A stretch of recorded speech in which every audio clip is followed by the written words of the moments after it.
Can you make a loud audio system with equipment from Walmart? Guys, in this series, we're gonna find out. Stay tuned.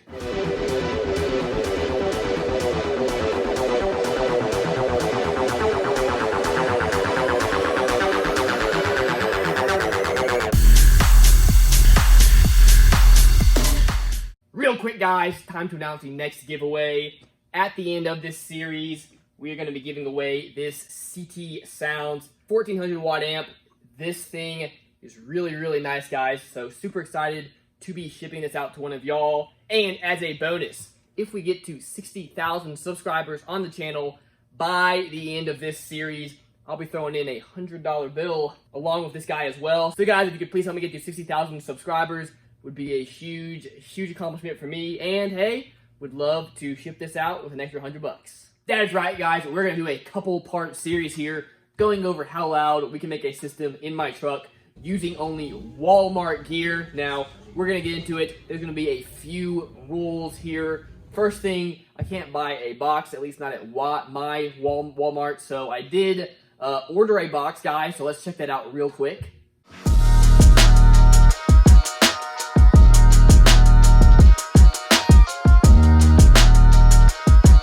For a box, we have the SCAR box. This is the SK2K box. We also have the single 12 box for our first test. But like I said, my Walmart does not have any boxes whatsoever. We'll give these subs the benefit of the doubt. We'll at least put them in a decent prefab box and see how they do. Also, I couldn't find Y splitters for RCAs, so I did have to order those as well. We'll need that in the next video. In this video, guys, we are going to be going over the gear, and then we're going to be running everything for one sub. And then in the next video, we're going to go to 2 subs, maybe 2 amps, see what we can do, guys. See how loud we can get the bass in this truck. Here we go, guys. This is what over $500 at Walmart can buy you for a system. Now, to start out with, this is the biggest sub they have at Walmart. This is, of course, the Power Acoustics Gothic sub. So far, we have 2 of them. Maybe we'll go to more at some point. For amplifiers, we have these Power Acoustic amps as well. This is their Razor model, and they say it's their 2500 watt amp. Now, of course, this is nowhere close to that, but I have seen a ton of people use these amps, and they actually do halfway decent. And then I went ahead and grabbed 2 of the wiring kits. This is the biggest wiring kit you can get from Walmart. They call this their 1600 watt kit. Now basically this is 4-gauge wire, so we'll have 2 strands ran from the batteries to the back of the car. Okay guys, I'm going to show you the receipt. This is everything we got. I also grabbed some zip ties. We will need that, but that came to $545.66. Super excited about this, guys. Cannot wait to get into this. Let's go ahead, head over to the truck, go over what we got to do to that to get it ready, and then we're going to start hooking some of this up. Now, I absolutely love this truck, but the one big problem is that this guy is quite tall, and you may have seen my last video, but it does not quite fit in the garage, so we got to do all the work out here, which means I got to beat daylight, guys. So let's get to it.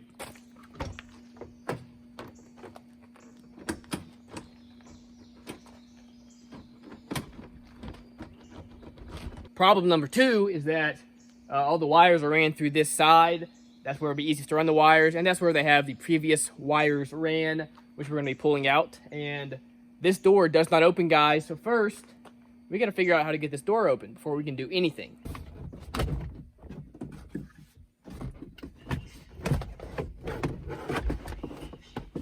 Well, I got this piece out, and they had this little Rockville tweeter in here, which was getting annoying. It would cut on and off randomly. But first off, look at this.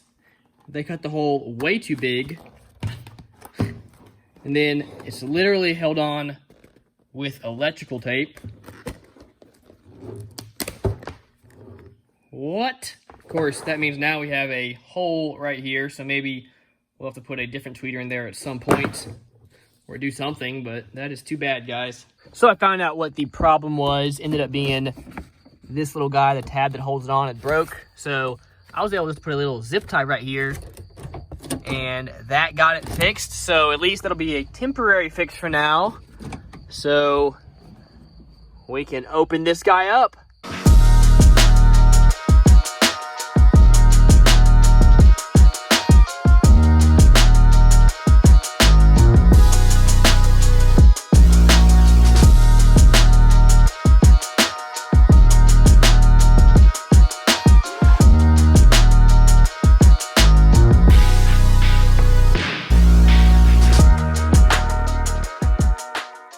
Alright guys, next up, let's run the wire to the back. I'm going to go ahead and run both of the wires just so we will have them back there. So let's check these out and see what we got. Now with one of these kits, just in case you have not seen one, going to go over what we get here. We of course get our 9.5 millimeter cable. This is our power wire. And it comes with a, funny enough, a unmarked fuse. I don't remember, I want to say these are like 60 amps. We get our little ground over here, RCAs, remote wire. Now on this 1600 watt kit, it comes with this for the battery terminal. We're not going to use this, and honestly I really have only used these a couple of times. Don't overly like them, but they could get the job done. And then we get a bag with some little miscellaneous parts. Now guys, these kits used to be oxygen-free copper, and I assumed that they still were, but when I look over here, it says oxygen-free copper / copper-clad aluminum.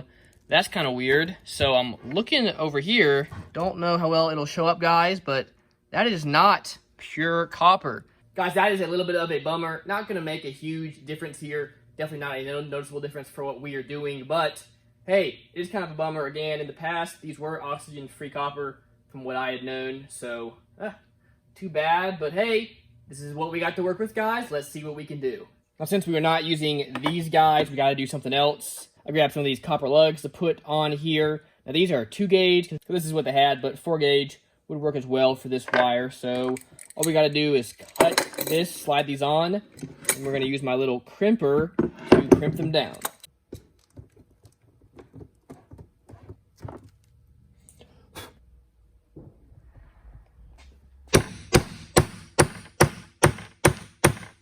Makes the crimp a little bit on the edge there, but that gets the job done.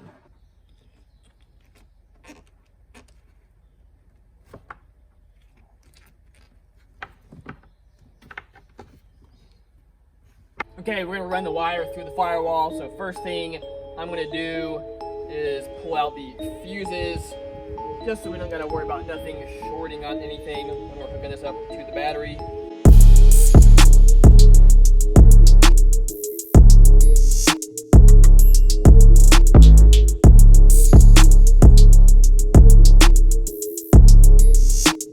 Alright, I got my power wire ran. Now, generally it is better to run the power wire on one side of the vehicle and the RCAs on the other side of the vehicle. If you don't do that, you can get some static that'll come through your RCAs, called engine noise or engine whine. But I'm not too worried about it here, guys. If it is an issue, I can always run RCAs through the other side. That would be easy enough. So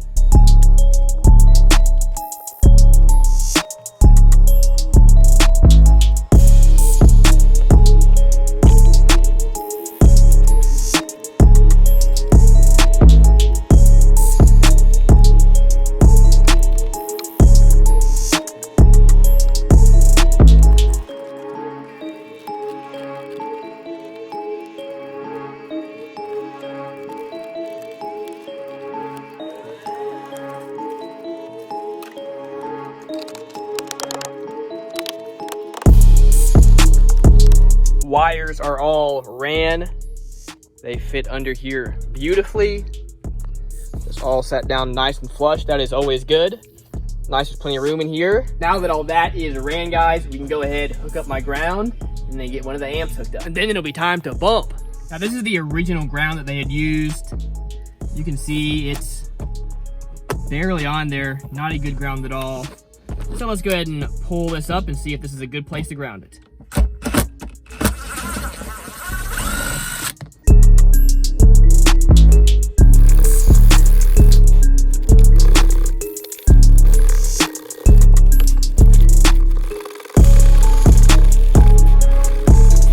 Got that nice and sanded down, nice and shiny. Should be a good ground.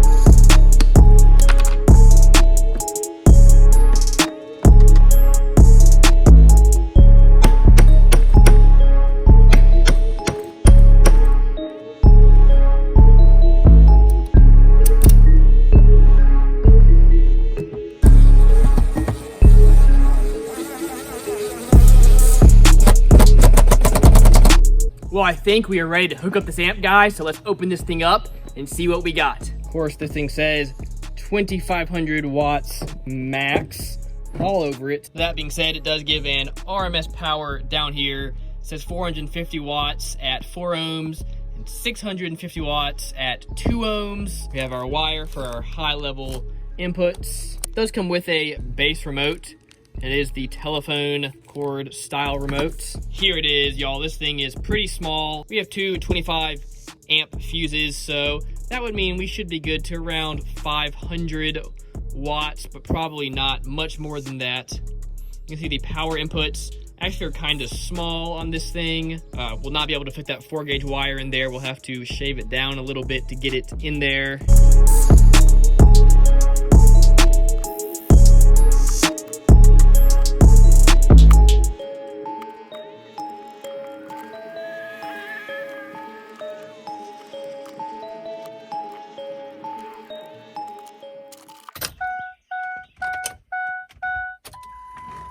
There we go, guys.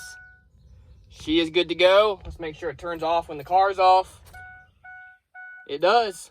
We got everything hooked up, wire cleaned up a little bit.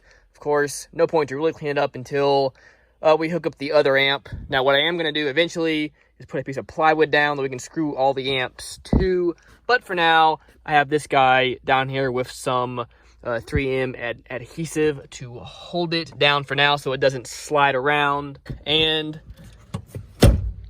everything will be nice and neat under the seats. So let's go ahead and hook up the sub.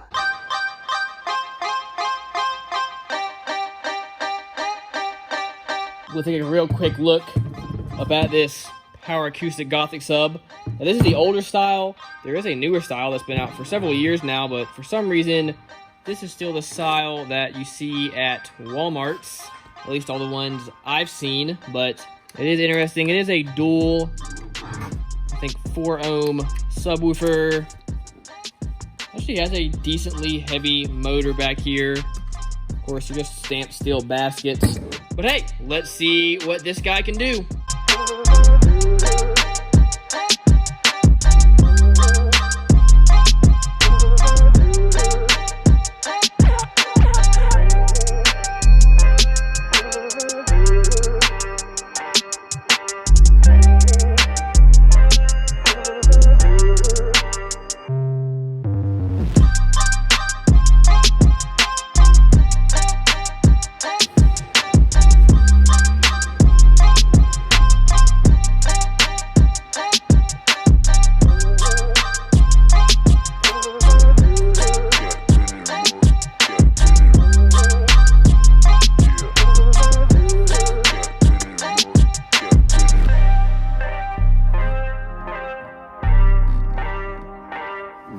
Guys, we have the first sub kind of mounted here in the truck. Now, fair warning, there is a lot of rattling. Obviously, I've done no sound deadening, no soundproofing to this guy whatsoever, and the box could be leaking a little bit too, I don't know. So, it doesn't sound necessarily great, but hey, let's see what this thing can do.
Like I said, it doesn't sound great. I think some of that might be the box. It does sound like I am getting a little bit of leaking going on, but hey, it is what it is. Now, over here on my meter, we are running it on the windshield this time instead of on the ground, so that has been interesting. Looks like we get up to about 125, 126, so I'm gonna open up the driver's side window, playing the same song, and we'll see if that makes any difference.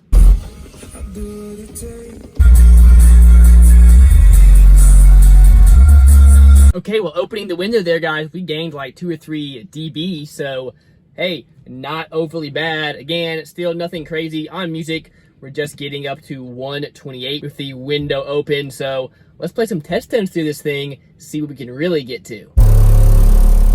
126.3. 126.8. Still just a 126.8. Okay, let's try 40 hertz. There we go, we got a 128. Says 127.9. And a 127, so I guess 128 is the best we're gonna get. Okay, let's try 45 hertz. Ah, there we go, it like that. 128.9. And a 128.8. Ah, there we go. Broke up to a 129.1. All right, we'll do 50 hertz just for the heck of it. Y'all, that did not help. 127.9. And now we're going to try the sub facing this way. Let's see if that makes a difference at 45 hertz. Nope, pretty much the same. 148.4.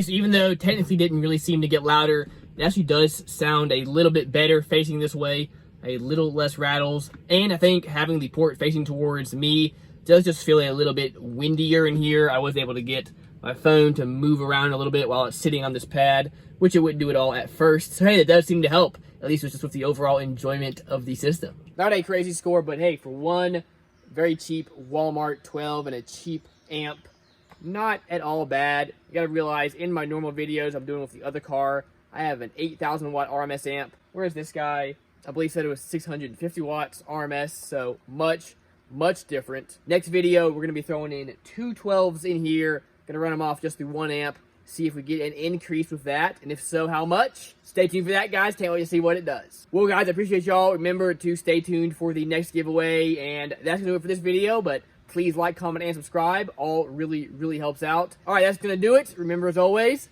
keep basing on.